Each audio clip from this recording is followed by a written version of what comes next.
senantiasa diberikan kepada kita sehingga sampai pagi hari ini Allah Subhanahu wa taala masih memberikan kesempatan, kesehatan serta kenikmatan keimanan sehingga dapat melaksanakan sholat subuh berjamaah.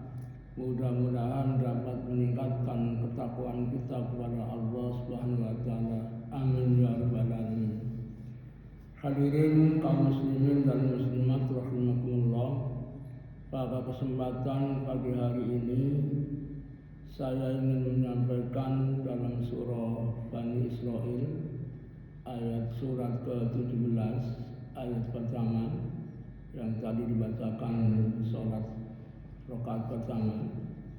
Ayat ini memberikan penjelasan yang pertama pada saat Nabi Muhammad SAW menerima perintah langsung, yaitu adalah sholat menghadap kepada Allah Subhanahu wa taala dengan dimi'rajkan pada malam hari, hingga dijelaskan di dalam surah Bani Israil. Bismillahirrahmanirrahim.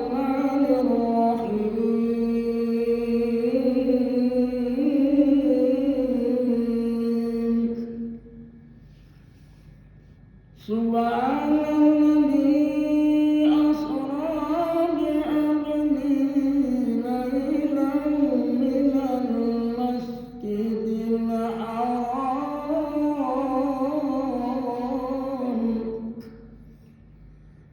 laylan minal masjidil haram ilal masjidil aqsa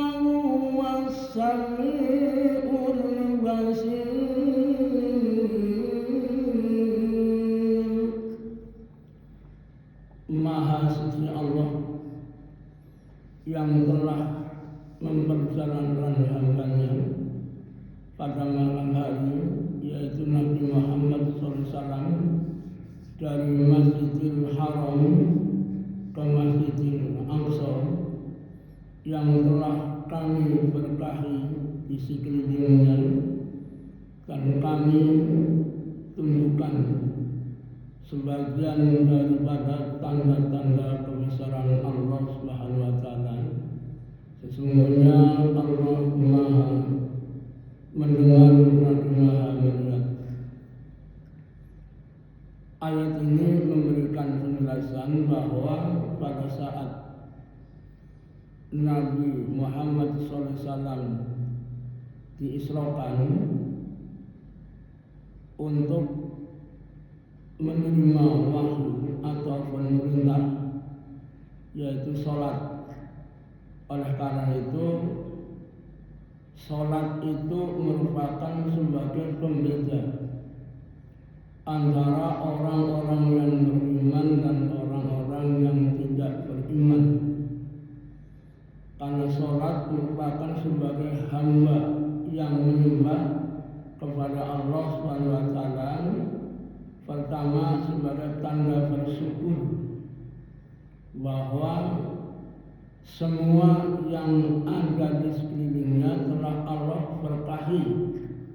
Ya, ternyata pada saat itu yang diberkahi tidak hanya di Masjidil Haram dan Masjidil Aqsa, seluruh dunia. Nabi kita Muhammad SAW sebagai Nabi yang diutus untuk menyampaikan kebenaran seluruh alam, maka perintah sholat langsung menghadap kepada Allah Subhanahu wa taala karena sangat pentingnya di dalam kehidupan ini.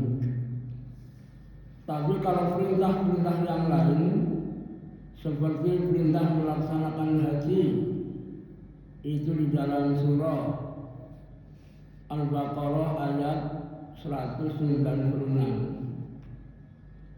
Perintah zakat itu dijelaskan di dalam surah An-Nur ayat 58. Perintah tentang infak surah Al-Baqarah ayat 2. Perintah tentang muamalah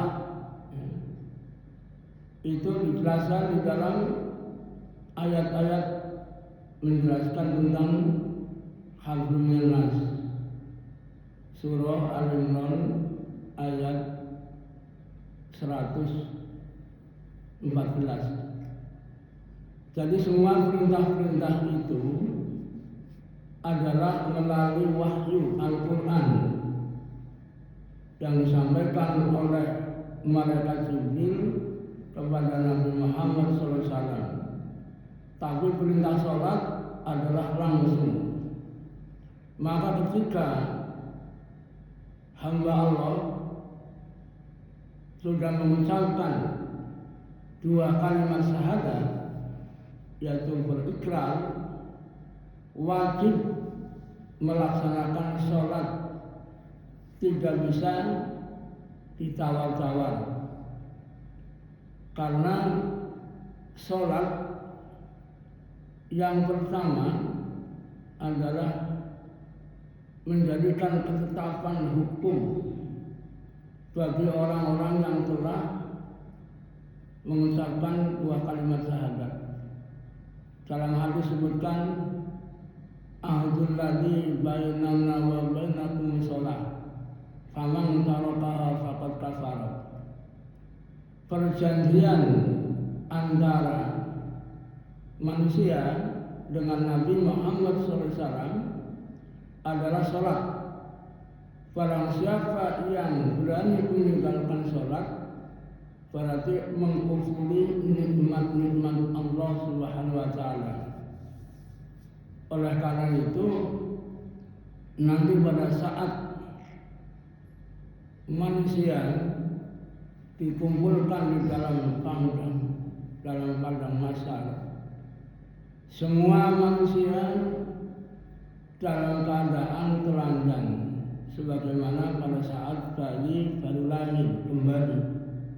Tidak ada yang pakai, pada saat di dunia pakai sepatu yang harganya ratusan juta.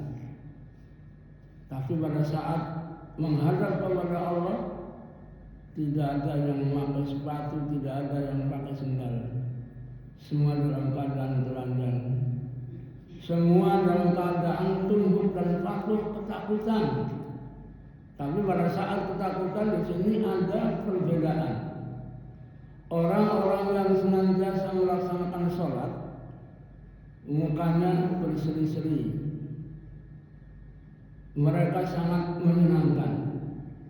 Tapi orang-orang yang kufur, mukanya adalah hitam, mata terbarak. Yauma idin wujuh, pada saat itu watas wadu wujuh, pada saat itu muka orang-orang kufur itu adalah sangat menakutkan, mata terbelalak, mukanya hitam, karena akan menerima balasan di dalam api neraka. Diperlihatkan pada saat hidup di dunia menumpuk-numpuk harta, lupa untuk melaksanakan sholat, ternyata harta-hartanya dan anak-anaknya dijadikan bahan bakar.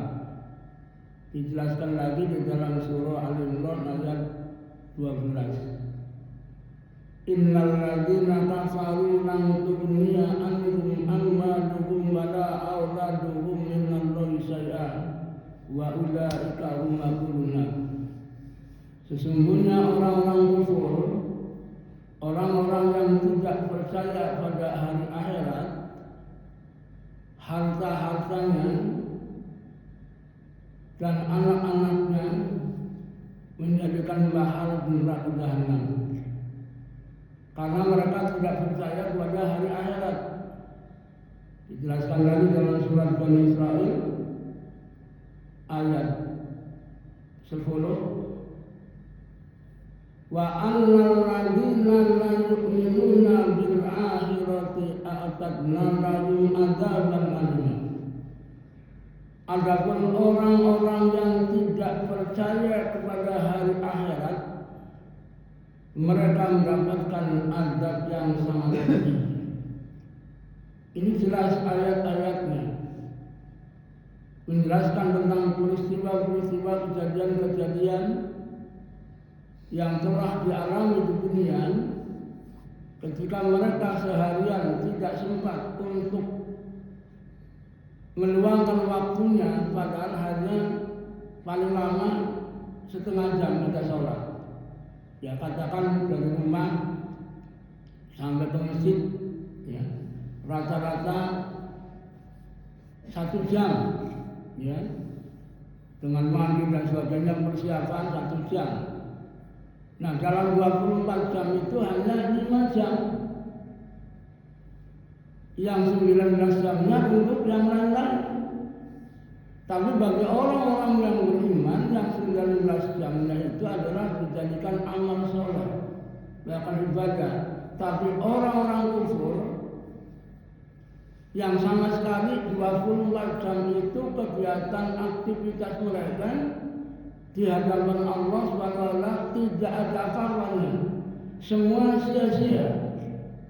Dijelaskan lagi dalam surah Al-Imran ayat 22. Ulaika alladziina 'habitat a'maaluhum fid dunya wal akhirah wa ma lahum min nasirin. Amal-amal mereka, aktivitas mereka, kegiatan mereka sehari-hari dalam 24 jam tidak ada manfaat sama sekali di hadapan Allah SWT. Jadi diibaratkan sama dengan binatang, ya. Binatang tidur, makan. Kalau mandi, kalau dimandikan, ada situ bahkan manusia lebih rendah daripada binatang karena dilengkapi dengan hati, mata, telinga, akal, ya. Nah, ketika mendengar seruan undangan langsung dari Allah SWT, yaitu melalui azan, tidak segera meninggalkan, maka dikatakan di dalam surah Al-Maidah ayat 58 orang-orang yang tidak menggunakan akalnya. Karena apa?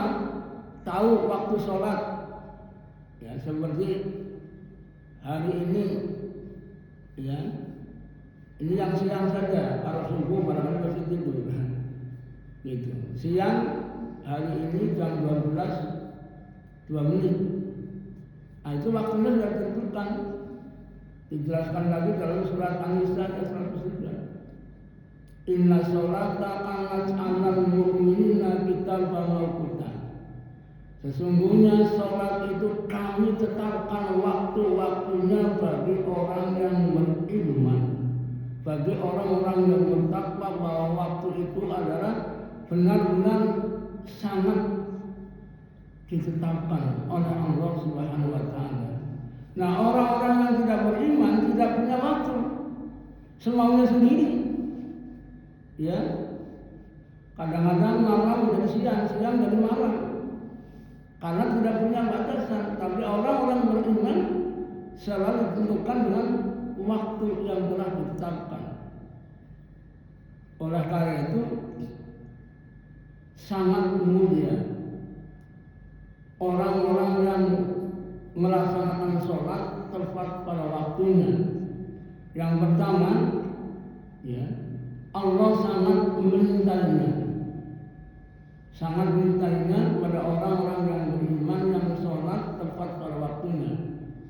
Yang kedua, Allah menjamin masuk surga, atau Allah SWT mengampuni segala dosa-dosanya. Di dalam hadis disebutkan ketika melangkah pertama dari rumah untuk menuju masjid, berguguran dosa-dosa yang tadi dilaksanakan, baik yang kecil ataupun yang besar, adalah langsung dihapus. Kemudian yang kedua, langkah kedua, dijamin masuk surga. Ini janji Allah pasti. Dijelaskan lagi dalam surah Al-Maidah ayat 111. Innallaha ashtara minal mu'minina anfusahum bi amwalihim jannah. Sesungguhnya kami Allah SWT membeli jiwanya, hartanya pada siapa? Orang-orang yang beriman yang melaksanakan sholat tepat pada waktunya, malah kami beri dengan surga. Sangat luar biasa. Pagi hari ini kita setengah jam atau 1 jam itu diberikan nilai oleh Allah SWT, dimuliakan oleh Allah SWT, menjadikan penghuni surga. Bahkan sholat sunnahnya saja, sholat sunnah 2 rakaat sebelum subuh yang disebut dengan sholat fajar, itu lebih baik daripada dunia dan isinya. Karena dunia yang ada, rumah tingkat, mobil 4, harta emas perak yang telah dikumpulkan, tidak ada artinya ketika datang kematian. Nah, sedangkan sholat dijamin diterima oleh Allah SWT sebagai amal ibadah yang paling utama. Maka disebutkan orang-orang yang sholat 2 rakaat sholat fajar lebih baik daripada dunia dan dunia. Rakaatul fajri khairun minha wa ma fiha. Sholat 2 rakaat sholat fajar sebelum subuh lebih baik daripada dunia dan isinya. Karena dunia yang kita perjuangkan bahkan mati-matian, ya di situ semua ditinggal kecuali yang diinfakkan. Ketika ada pengusaha punya pabrik 4, karyawannya 1 pabrik 5.000, berarti 20.000 karyawan. Ketika ditanya oleh seorang wartawan, Bapak penghasilan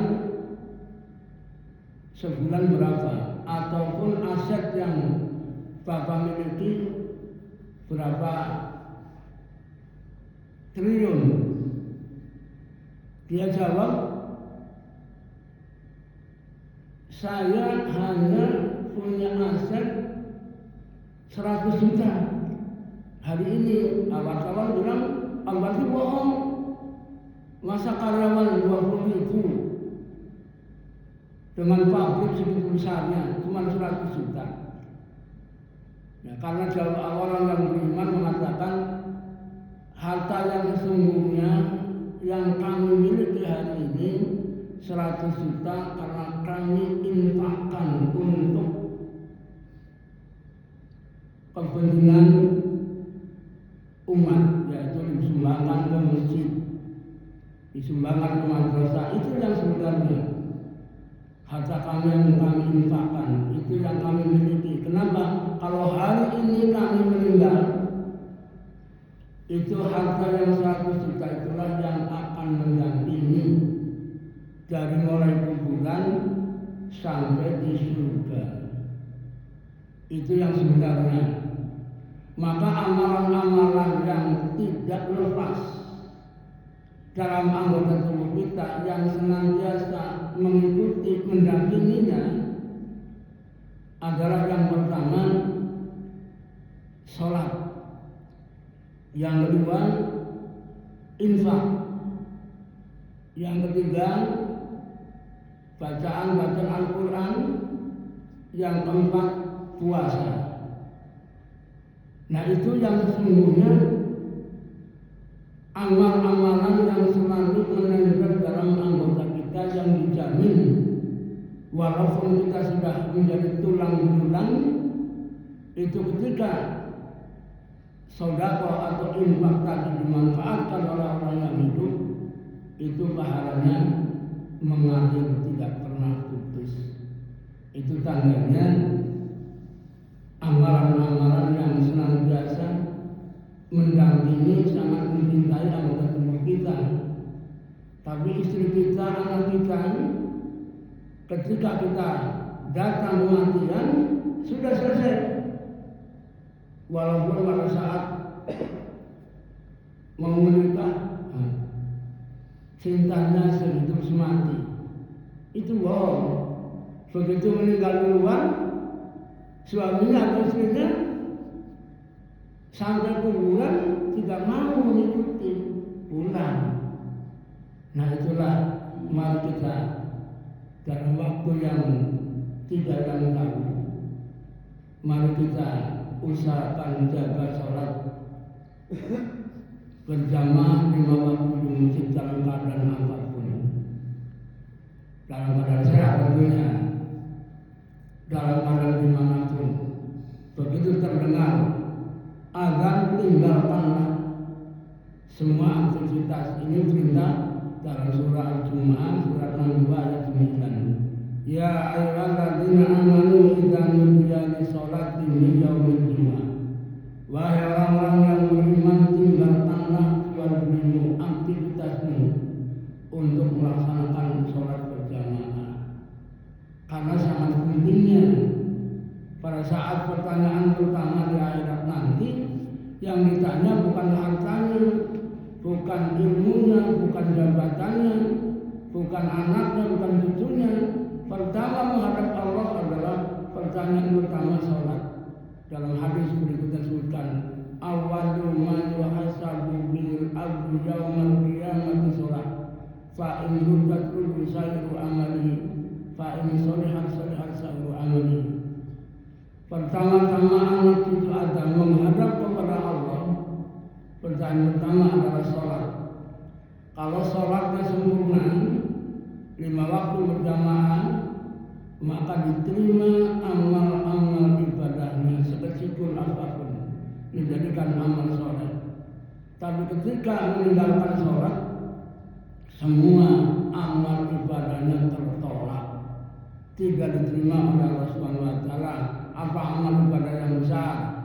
Haji, umroh, infak, ya, sedekah, ya. Walaupun setiap hari bersedekah, karena tidak sholat, tidak terima oleh Allah Subhanahu wa Ta'ala. Semua menjadikan sia-sia. Tadi berdasarkan surat Al-Imran ayat 22. Oleh karena itu pagi hari ini kita menjadikan orang yang bersyukur, orang yang telah dimuliakan oleh Allah Subhanahu wa Ta'ala karena melaksanakan sholat berjamaah.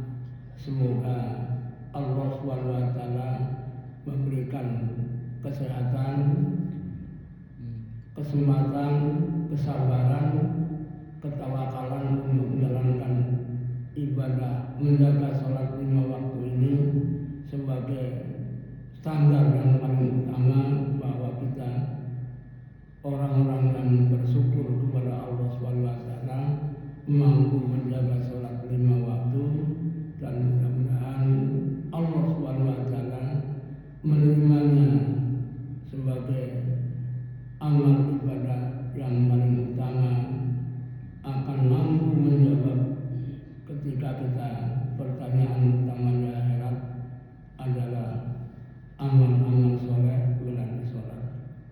Rabbana atina fid dunya hasanah wa fil akhirati hasanah wa qina Assalamualaikum